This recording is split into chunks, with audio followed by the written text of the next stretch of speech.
'Tis the season for some of the most beautiful botanicals around. We see Douglas firs, heaps of holly, and plenty of poinsettias everywhere we look. But that doesn't mean you have to limit yourself to the traditional stuff. No.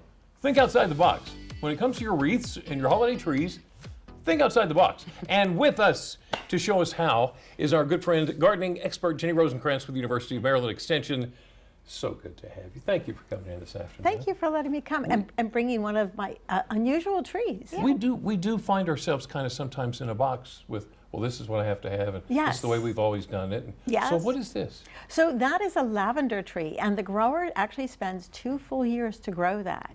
So the first year kind of like grows, but she's starting to prune it up to make it a beautiful little tree. And then this year, it has a lot of new foliage, but it still has been trimmed, so it makes a beautiful little indoor Christmas tree. But because that's lavender, that's also very, very winter hardy. Because it's in a container, I would keep it inside until springtime, but after that, you could plant it in your garden. Oh, wow. And have a beautiful lavender plant in your garden. Not to mention, it might keep everybody calm over the holidays. There you go. There you go. And the neat thing about them, it does like multiple duties. She also, the person that I saw them for, had rosemary, and you can find rosemary trees in a lot of places also.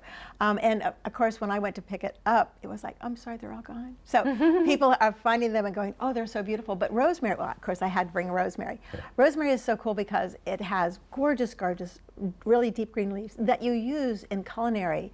I love the smell. Here, let me give you a rosemary just for fun.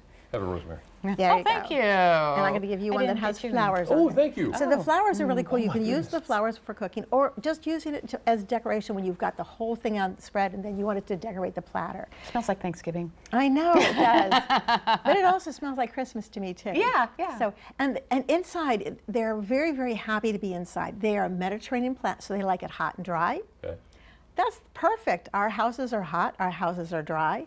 We're busy, we don't remember to water. That's fine. They prefer to be on the dry side. So just think about, it loves some sunshine. That's the only thing that you have to remember. Don't put it in a dark place. It's just gonna go, I don't like it. So come springtime, when I take it outside, where should I put it then? Full sun. Full sun. Sandy soil. Sandy soil. Yes. We got lots of that. We have lots of that. Can you decorate it?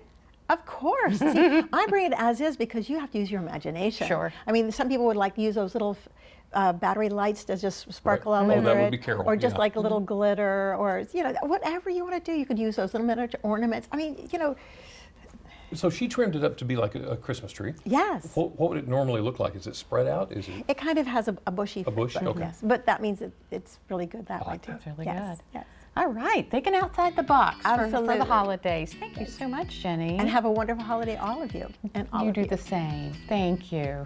We'll be right back.